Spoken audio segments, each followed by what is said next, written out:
sa huling pagkakataon, mga batang Bacoreño. Kasama ba ang inyong eskwelahan sa mananalo at maaari magkamit ng 50,000 pesos? Sino ka ba dyan ang hindi pa nagkatawa? Sino ba ang hindi natatawag?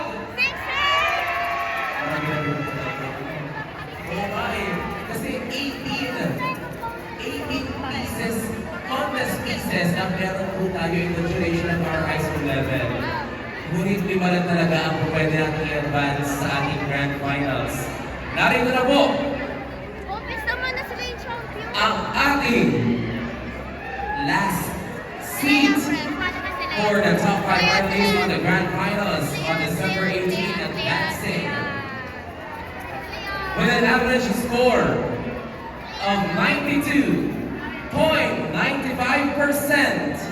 Grabe sa reserve, talaga magkakaroon ng mga points. Sobrang lapit lang. Oo. 92.95%. Sumayaw ka na sa galak! Oh my gosh! Tayo po ay merong bazaar. Every Mondays to Fridays po. Wala na kayo kasi weekends po eh. Na-advertise po natin. Yung ating bazaar. Kaya po, pag-gamitin natin yan ang mga local products. And for sure, ngayong Pasko, make sure na tayo ay nagmamahalan. At tanging pag-ibig lang ang nananaig sa ating ngayong Pasko. Nagagalit na po yung aming expert host, Caesar Arman. Okay, so eto na nga. Ito na po, sasabihin na po namin. With an average score of 92.95%, the last seat for the top 5 finalists goes to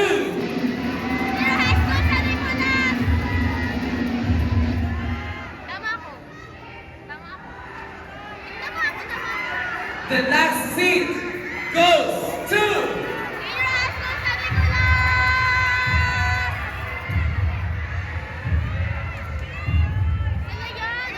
Senior High School di San Nicolas.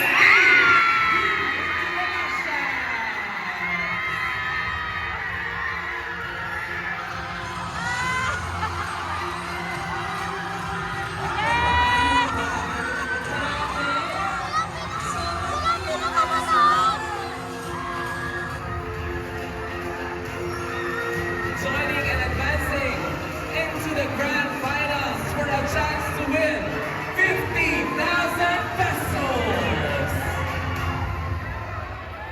Baby requesting photo opportunity. Yan. Settle down, students. Yan. Magpipicture na din daw tayo. Ready? 3, 2, 1. Thumbs up po.